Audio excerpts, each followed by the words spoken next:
भाई तेरे पास दुकान है, भाभी की भी सैलरी आती है, उसके बाद भी तुझे अपनी छोटी बहन का हिस्सा हजम करते हुए जरा भी शर्म नहीं आई? मायके आई रागिनी चिल्लाकर बोली। अजय पर रागिनी की बातों का कोई असर नहीं हुआ। देख, मेरा मुंह मत खुला, तेरी शादी सिर्फ दहेज की वजह से हो पाई। सोचा एक बार देंगे जान छूट जाएगी, लेकिन तेरे ससुराल वालों का लालच बढ़ता गया। उसके बाद जब तू मां नहीं बन सकी, तुझे सांस के तानों से बचाने के लिए तेरे इलाज के खर्चे हमने किए। पिताजी ने जब वो मकान तुझे देने को कहा था, तब हमारा काम बढ़िया चल रहा था। अब कोरोना ने हमें मजबूर कर दिया। सिर्फ तेरी भाभी की सैलरी से गुड्डो का मेडिकल में और सोनू का लॉ कॉलेज में एडमिशन नहीं हो पाता। अजय की बातें सुन रागिनी की आंखें भर आई। वाह भाई, हिसाब किताब का बड़ा पक्का हो गया है, रिश्तों का व्यापार भी करने लग गया।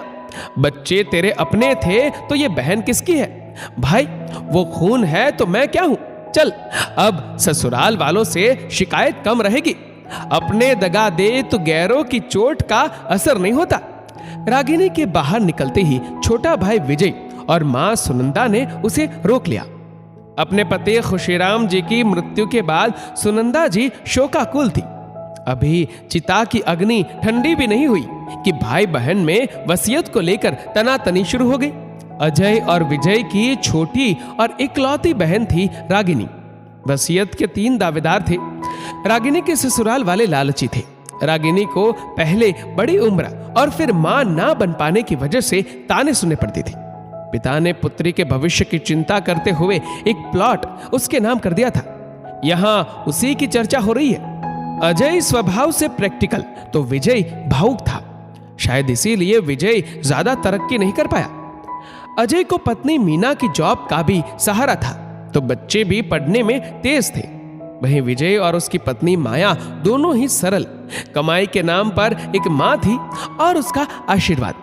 बहन, अपना दिल मत दुखा, भाई दिल का बुरा नहीं है, उसकी मजबूरी थी, उसके बच्चों के भविष्य का सवाल था। विजय ने रागिनी का मन हल्का किया। हाँ बेटी, तेरे ससुराल में किसी को उस प्लॉट का पता नहीं है। जब तुझे कभी पैसे की जरूरत हो, तुम बस 1 महीना पहले बता देना, अजय इंतजाम कर देगा। तेरे पिता कोरोना से चले गए, पर उन्होंने बेटों की मंदी हालत देखी, सो प्लॉट के कागज पर मजबूरी में साइन किया होगा, लेकिन तेरा हिस्सा खत्म नहीं हुआ, तो तनाव मत ले। सुनंदा जी ने बेटी को विश्वास दिलाया। रागिनी अब कुछ सुनने को तैयार नहीं थी। अभी उसने घर की दहलीज पार की ही थी कि वो चक्कर खाकर गिर गई। अजय दौड़ता हुआ डॉक्टर बुला लाया। बहन की हालत देख दोनों भाई भाभी घबरा गए। सुनंदा जी मंदिर में दीपक जलाने लगी। डॉक्टर ने रागिनी की नब्ज देख कहा, बधाई हो, आप मां बनने वाली है।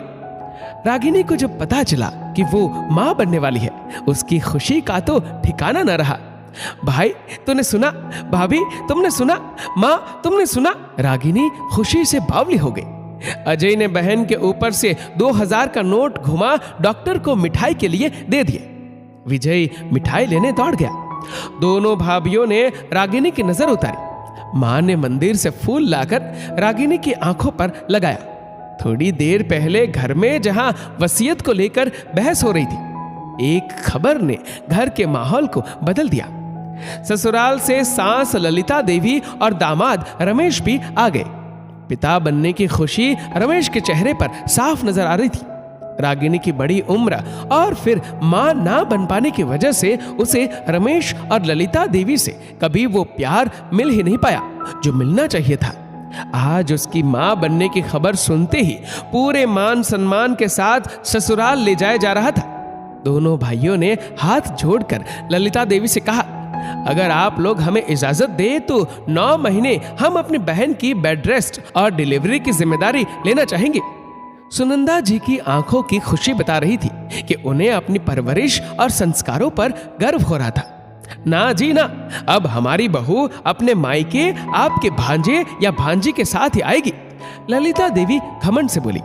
हमेशा कड़वा बोलने वाली बहन की सास के मुंह से दादी बनते ही मोती झरने लगे। रागिनी की खुशी आज 7वें आसमान पर थी। अजय से गले मिली। भाई के सिर पर हाथ रखते ही, भाई आज तेरी बहन की झोली खुशियों से भर गई। अब सिर पर तेरे हाथ के सिवा कुछ नहीं चाहिए। दोनों भाई आज बहन को विदा कर फूले नहीं समा रहे थे। रागिनी के विदा होते ही सबके चेहरे पर एक अजीब सी संतुष्टि थी। कोई मानेगा, यहां थोड़ी देर पहले भाई बहन कैसे लड़ रहे थे। दोनों बहुएं एक साथ बोली। अजय और रागिनी दोनों ही स्वभाव के गर्म हैं। छोटे थे तब छोटी बातों पर लड़ते थे, अब बड़े हुए तो बड़ी बातों पर लड़ रहे। भाई बहन ऐसे ही होते हैं, लड़ेंगे झगड़ेंगे, पर किसी पर भी दुख आए फिर एक हो जाएंगे। सुनंदा जी ने राहत की लंबी सांस लेते हुए कहा। दोस्तों, इस वीडियो को लेकर आपकी क्या राय है, नीचे कमेंट करके जरूर बताएगा। और अगर आपको वीडियो अच्छा लगा हो तो इस वीडियो को लाइक करेगा, शेयर करेगा ज्यादा से ज्यादा लोगों तक। और ऐसे ही और भी इंस्पिरेशनल वीडियोस के लिए सब्सक्राइब करें हमारे यूट्यूब चैनल को और फेसबुक पर फॉलो करें हमारे पेज को। धन्यवाद।